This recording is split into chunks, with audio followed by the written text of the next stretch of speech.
Are you struggling and wondering, can you help me? Can someone out there help me? Dahil I'm so drained. And you know what? I've been there so many times and know that there's hope and there are steps that you can take para malesen yung heaviness sa inyong mga puso ngayon kung meron man kayong mga problema or personal problems na dinadala. Even though sometimes it feels so hard and it really feels like there's no way out, know na meron kayong magagawa. You might be asking, what will I learn from you? Seems like you're a young kid. Lagi akong napagkakamalang bata. Sometimes sa work sa Canada, my coworkers in Canada, they used to tell me na, you look like my 12-year-old daughter. Kaya hindi na bago sa akin yung mga ganun na mga comment, and I understand that because I'm very Asian talaga sa size. But even though I look so young, I'm not that young as you may expect kasi I'm almost 40 and I've had a lot of life experiences already na it taught me how to deal with life, especially problems in life. And lalo na yung mga experience ko nung bago ako sa Canada because I was new to Canada, my husband was new to Canada, we were living together for the first time as a married couple nung pagdating ko nung Canada.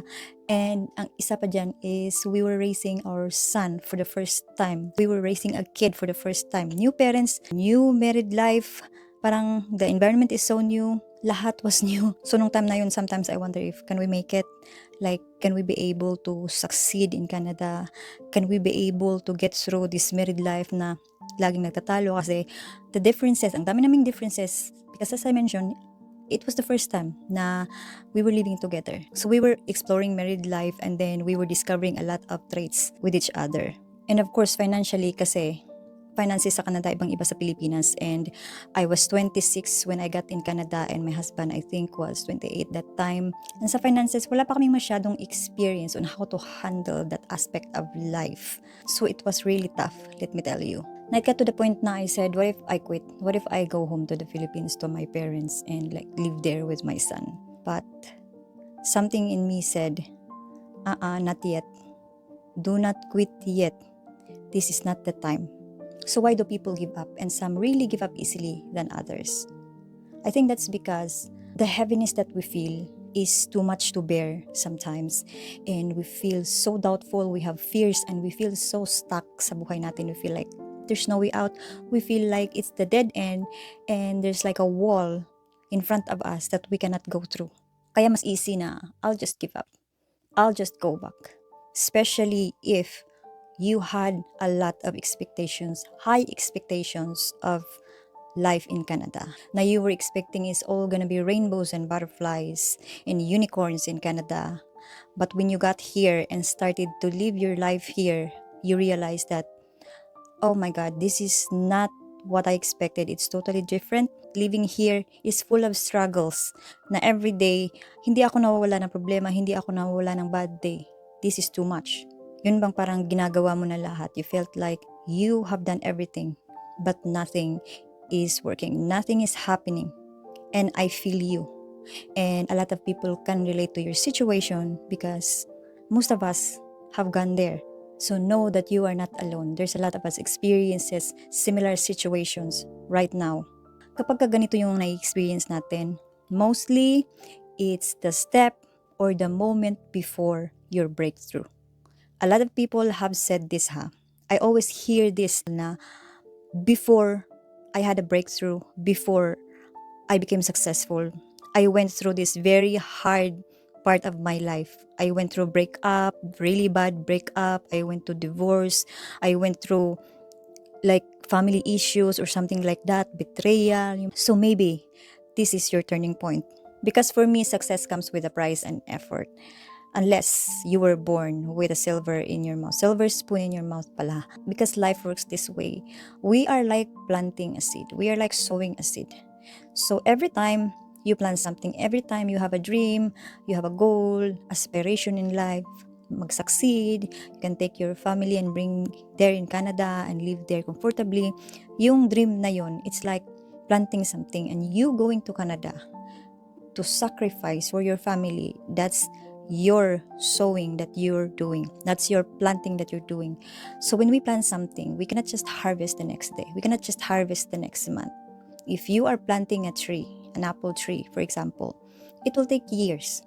And maybe it will not take years for your success to come. However, after you plant something, you have to make an effort to water the plant, to take care of it, nurture it para maganda yung pagtubo niya, and then you can harvest a lot of good fruits. That's the same with life. That's the same with your struggles. Your struggles are the nurturing and taking care of the plant. And one day, you will reap what you sow. One day, you will harvest your fruit of labor. So at this point, I'm going to tell you what you can do or how you're going to manage the difficult parts or portions of that nurturing before the success comes. Because there are things that you can do. Although, you cannot solve your immediate problem. Like for example, you are financially struggling right now in Canada. You cannot just like solve it overnight or within that day because it's about money or something else na it takes a lot of time and effort to solve a certain problem or situation. But you can do something. There are steps that you can do. Dahil me myself, when I was there at my turning point, which I did have another one like 3 months ago when my dad just passed away, suddenly I had to convince myself, I had to apply these specific advices that I'm telling you today in this video. Dahil I really needed it. Because when I have these thoughts na I want to quit, I have these thoughts na I'll just go with the flow. I'm not doing anything dahil ayoko na. When I have those same thoughts, I always ask myself, is this really how you want your chapter to end? Hanggang dito na lang ba? Is this how you want your story to end? So I ask myself those questions and things get better. So number one thing that you can do is focus on what you can do today. One step at a time, one task at a time. So maybe, day off nyo ngayon or day off nyo bukas and you're thinking already na I'm not doing anything, wala namang nangyayari. I'll just go to sleep all day. But you know what? You can do something. Think about one task you can do. For example, you are struggling financially right now and you really want to pay off your credit card. So what can you do? Wala naman kayong pera na i-pay off right now, today, para mawala yung problema ninyo sa utang na yan. But you can do something.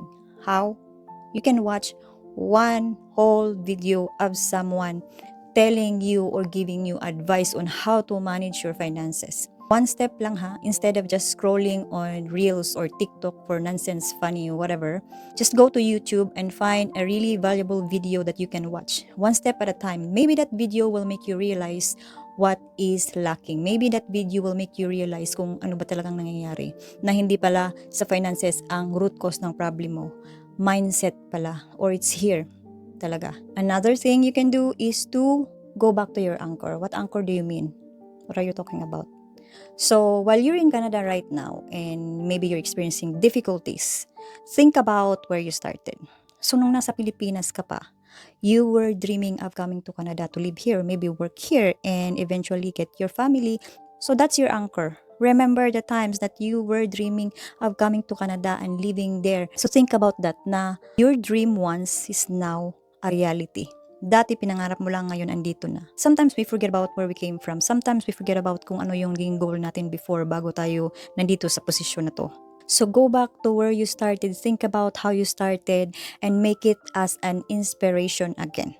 Like your family, think about your family. Maybe you're struggling right now, ang dami mong problema, ang dami mong iniisip.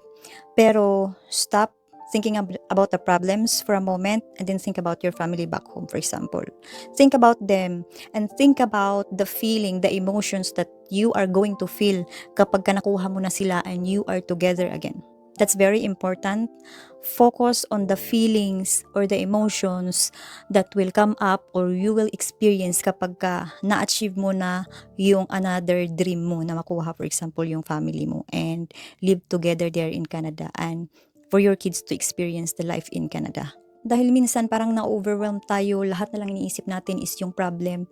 But we forget to go back and think about what inspired us before we came here or before you came to that situation.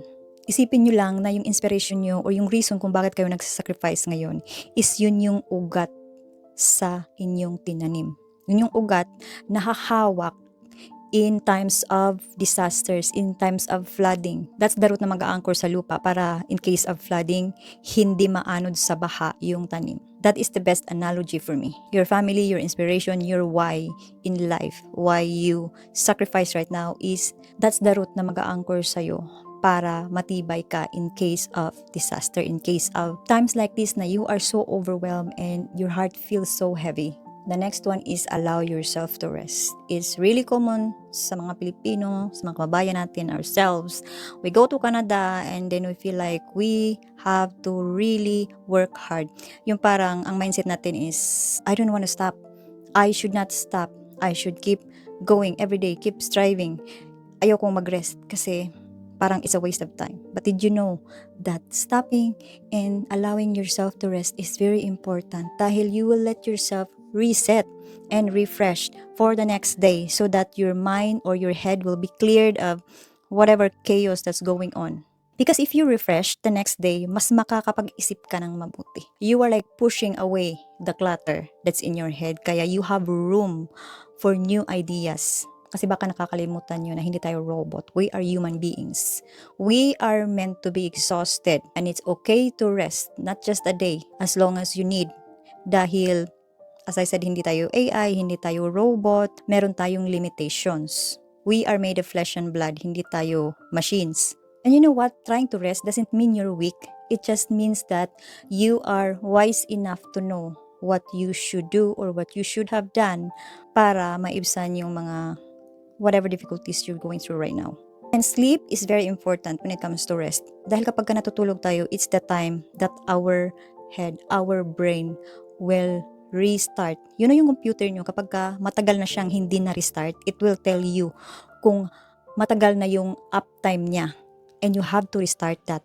And that's the same with our brain. And you know, sleep is like eating. It's the same as eating. You need to sleep as much as you need to eat. Kaya if you think, I will have to work and sleep for 3 hours, okay na yung 3 hours, 4 hours na tulog, okay na ako doon. No, you're not okay with that. And if you keep doing that, it will worsen your situation. Trust me. And here's a bonus tip. Celebrate small wins.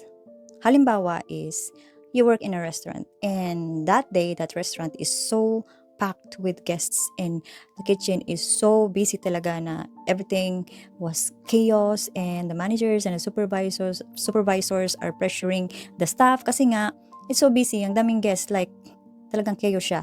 But you made it. At the end of that shift, you may think, ayoko na.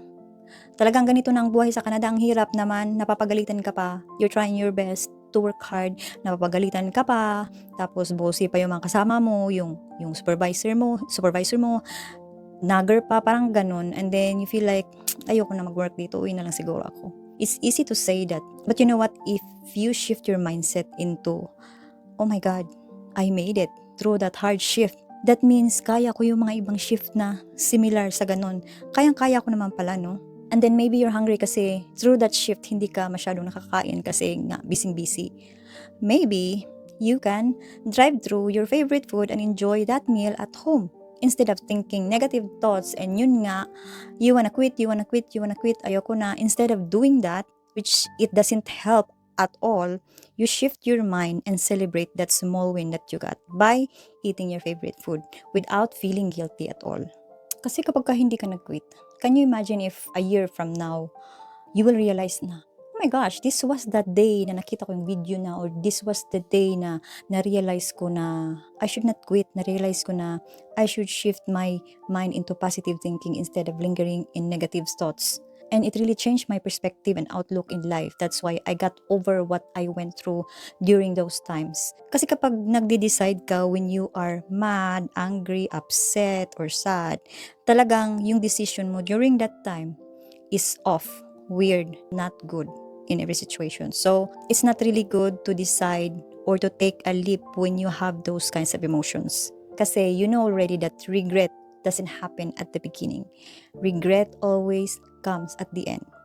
And most of the time, it's too late to take back what we have decided because time has passed, things have changed, and we cannot just shift everything according to what you want. So everything has already happened and we cannot take it. And what we have right now is already regret. Everything is regret. That's why do not just jump into a really big decision kapag you are going through those emotions. You should believe in yourself, and I believe in you too. And I know that the people who loves you, the people surrounding you, who cares about you, are believing in what you can do too. They believe in you, they are rooting for you. So don't give up. Keep life pushing forward and apply those tips that I have mentioned earlier, and whatever you're dealing with right now will get better. Because as the wise saying goes, there's light at the end of the tunnel, and that is always true. If you found this video helpful, please don't forget to click like, share, or subscribe to my channel for more videos like this. And if you think na someone can use this video kasi they're going through something right now in their life, you can also share this video by copying the link up there or click the share button. Maybe it can help them too. And if you're still watching at this point, thank you so much. I really appreciate your time, and I hope to see you again on my next one.